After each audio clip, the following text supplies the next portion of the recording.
he's about to be buying multiple suitcases without any thought of having to worry about money. If Optic can win this lawsuit that they're doing. So this article actually came out last week? Had to be. Yeah, about a week ago.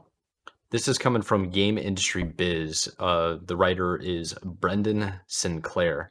I don't think we've actually covered him before, but this topic, I think it went like mini viral on Twitter for a little bit. Yeah, it's pretty nuts. It's just it is wild. I think it's a sign of good things to come. Holy crap, that is a very young formal in that picture. It really is. I didn't even recognize him. Wild. Oh, all right. So the title of this article is Optic Texas CEO and player sue Activision alleging Call of Duty League monopoly. Publisher accused of anti-competitive practices and charging extraordinary $27.5 million entry fees to teams, steering owners to give up teams to billionaire investors. Sheesh. Yeah. I think it was extortionate. Am I thinking about extortionate? Extortionate? Yeah, I don't know. I have no idea. If you're using the word extortion, there's like a legal definition of that. You got to prove that in a court of law. Yeah, we'll see how this goes. So, starting at the top of the article, it's kind of short. The CEO and former star player of the Call of Duty League team, Optic Texas, filed a lawsuit against Activision Blizzard yesterday, accusing the publisher of wielding an unlawful monopoly over professional Call of Duty leagues and engaging in anti-competitive and extortionate behavior to the detriment of players and teams. As reported by Bloomberg Law, the suit was brought by Hector Hex Rodriguez and Seth Scump Abner, and accuses Activision Blizzard of laying down the foundation of a monopoly in January of 2016 by acquiring Major League Gaming, eliminating what would have been the biggest competitor to the Activision-owned Call of Duty Esports League. That is a fact. That is a fact. Activision Blizzard basically went out, bought Major League Gaming, bought game battles, all this other stuff that was so popular online, and Major League tournaments, and they just said, nah, no more. We're doing league-based games. We're going to do franchise tags, and let's just get into it, because I know that's what this is about to dive into, and you know how I feel about it. So the suit says Activision refused to grant licenses to other tournaments and league organizers so that its eventual Call of Duty League would be the only game in town. Then it limited the league to 12 teams and demanded $27.5 million entry fee from any would-be team, along with an Activision-approved corporate partner, facts, for any teams owned by individuals.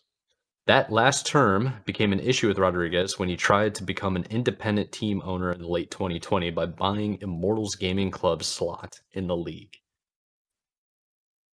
My man got screwed over. This is gonna be nuts.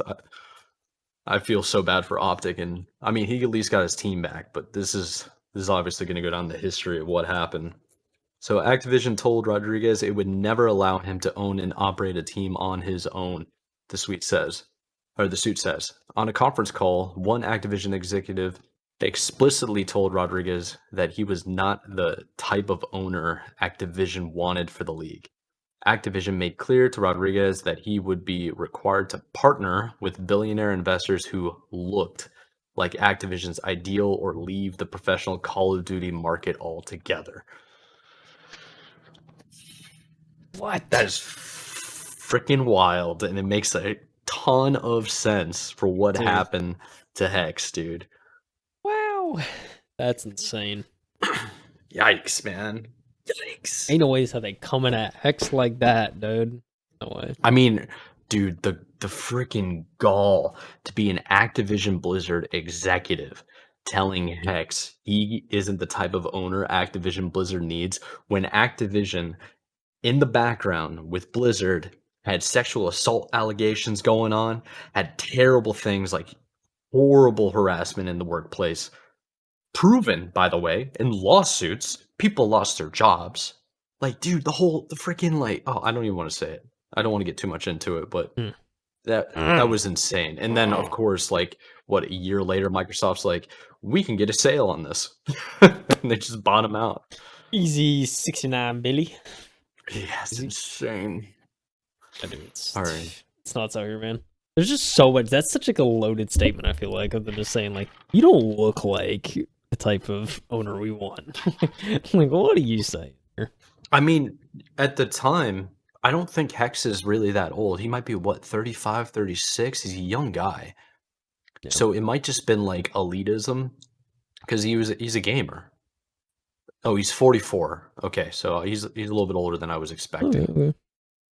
Yeah, so in 2016 he would have been 44, so that would be what, 30? Around 32? I think that's how math works.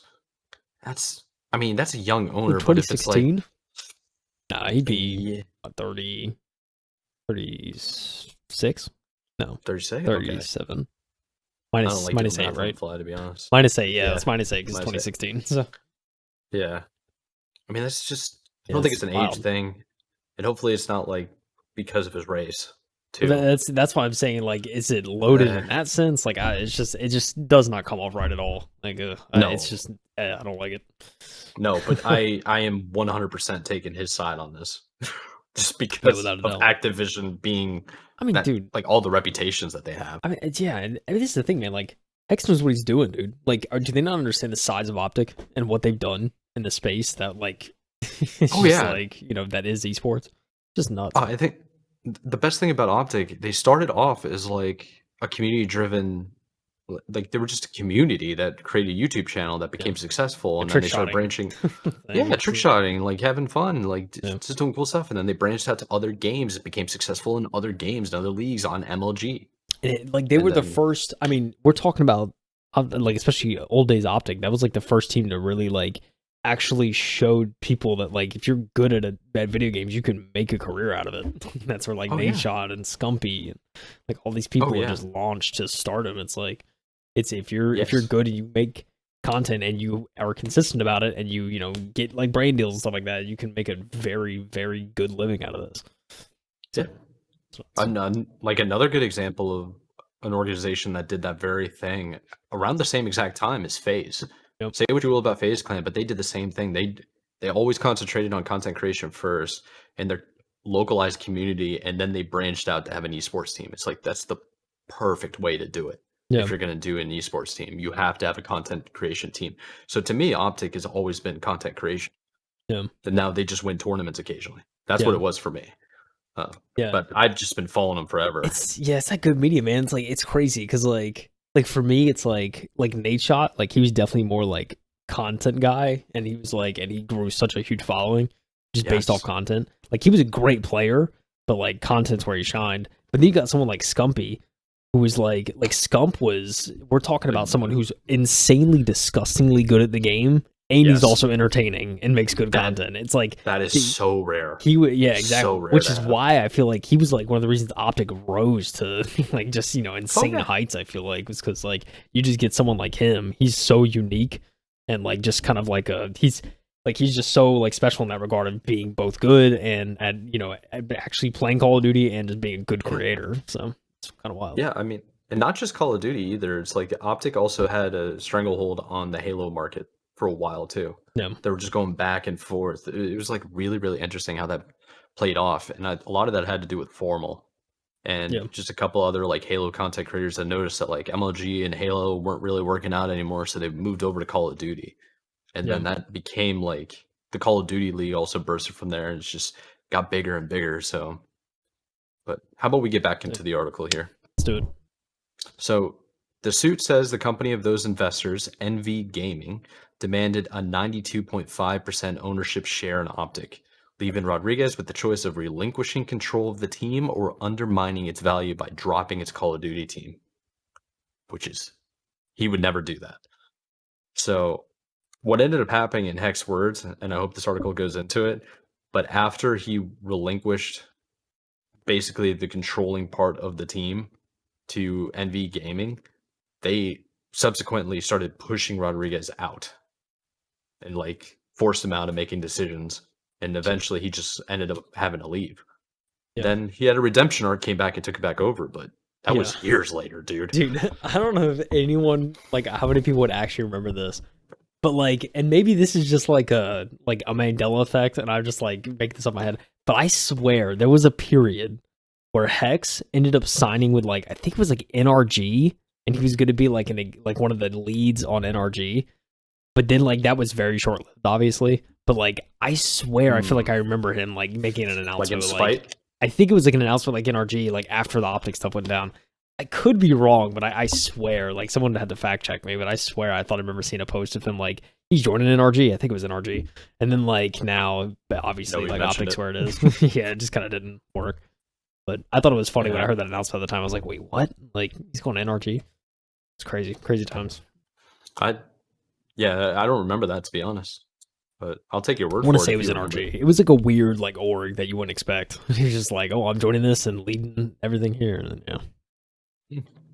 Good to know.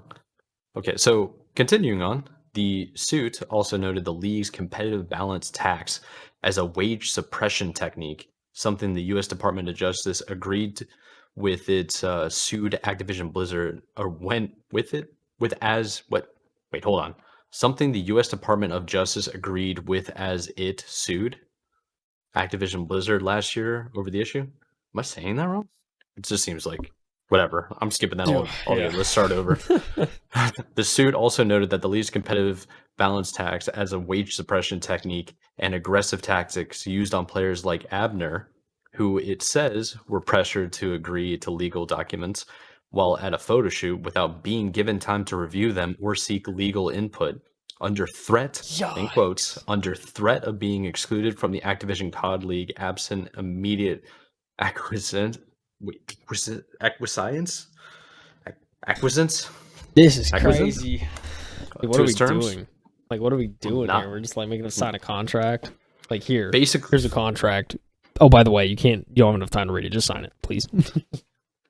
Basically, the way this works, and some people don't know this, when you're a major team, like your top 8 team, and you're going to these tournaments, whether it's Call of Duty, Overwatch, Valorant, CSGO, when you get to the event, you arrive a couple of days early, and they do photo shoots for you for the promos of the live event for like people that are there, so they can put up your banners and stuff, but also like on the streams and stuff. So they brought Scump out. And they were like, okay, cool. Just so you take your pictures and stuff like that, you have to sign this these legal documents, by the way. Oh, I know you don't have time to review it, but I mean, like, you'll be fine. Just sign it real quick. That's so predatory. It's so slimy. I like that. Super slimy. So the plaintiffs also note Activision's rules for teams and players severely restricted their ability to earn compensation, sponsorships, and streaming money except through Activision. That is very true. Major League Gaming had a similar rule, man. When you made your team for the Major League Gaming like pro circuit, and you made like basically at least top 12 team, the rights of your team were signed with Major League Gaming. So you did not have the rights to use your own logos, which is freaking nuts. Gross. Super gross. What are we doing? So like all the merch would go towards like Activision Blizzard in this case. Nuts. Sporting teams, that's nuts. So here we go. From a quote in the suit, it says Activision's self-interested decisions, failure to innovate or maintain the quality of Activision COD League were possible only because of the total lack of competition in the professional Call of Duty market, which Activision could not have been able to accomplish, but for its unlawful monopoly power. The plaintiffs are seeking more than $680 million in damages between the various causes of action, as well as legal fees. Optic Texas is scheduled to play the Los Angeles Thieves this Sunday. Holy smokes, dude. It's absolutely insane. $680 million in damages over various causes. I get that. I don't know about the number, 600 million, but I think they can definitely win this suit. Get something, yeah. Hopefully. Just to confirm, I did a quick Google while you were like finished up the article. Okay. I'm gonna show it to the camera, but Hex officially joins NRG following Optic Gaming exit. This is from September of 2019. It says former Optic Gaming CEO Hector Hex Rodriguez has confirmed his next venture in the esports industry, officially joining NRG as co-CEO. This is again September 16th of 2019 is when he announced that. Dude, that's like 5 years ago, which is crazy. That was like, it's wild. It's like, I remembered like the video of that. I was just like, what? Like, it was just so crazy after he left Optic. But now, we back on top, baby. It's so crazy, man. Here's an update from the article that was posted a couple days after this came out. An Activision Blizzard representative responded to the request for comment and said that Hex and Scump demanded that Activision pay tens of millions of dollars to avoid their meritless litigation, and when their demands were not met, they filed. We will strongly defend against these claims. We have no basis in fact or in law, which have no basis in fact or law. We are disappointed with these members of the esports community who would bring this suit, which is disruptive to team owners, players, fans, partners who have invested so much time and energy in the Call of Duty League success. Dude, that is the most lawyer thing ever. Is it a success though, Mike? Let's talk about it. You know what I'm saying? All right, yeah, let's talk about it. Okay, so you're charging per team, what was it, 27 or 23.5 million? 20 yeah, 27.5 million. Too much. Just do the math. How many partner teams are there in this franchise league? 12 teams. Let's do this. Okay. 27.5 times 12 is $330 million. Okay. Wow. That is the initial first season. All right. I'm not even going to look it up, but do you think they've given out $330 million worth of prize money? Nah. Who we capping? So where's the money going? Who we capping? Where's the money going? It's lining pockets, Mike. That's what it's doing, baby. Yeah, no duh. It's the same. This is why franchise leagues owned by the developer is such BS, dude. Such BS. And never mind the fact that these like teams, the 27.5 million is just to get into the league. You're buying for a spot in the league. That doesn't include any travel costs. Is the league paying for that? I doubt it. Are they paying for the salaries of the players? Like, No. how likely is that? So it's going to come down to a he said, she said, because this is all contract talk. So oh yeah, always. It's very frustrating. You already know we're standing in the corner of the boys. You know, Of gotta course, get man. through this. You got to get rid of franchise leagues. I think this is Yeah. BS. What happened to OWL? I rest my case. You know what I'm saying, Mike? Yeah, that's a fact. Oh man, It's one of the biggest blunders in all of esports. it's upsetting. Could have been so great. And then OWL dies. Activision Blizzard lays off all their esports staff. It's wild out here, man. I don't get it. Yeah. It's Yeah. wild. I mean, who saw it coming? I did. Thank you for watching the M2 podcast. If you'd like to see the full unedited version of the last episode you just saw, check the description below. Remember to like and subscribe. Take it easy.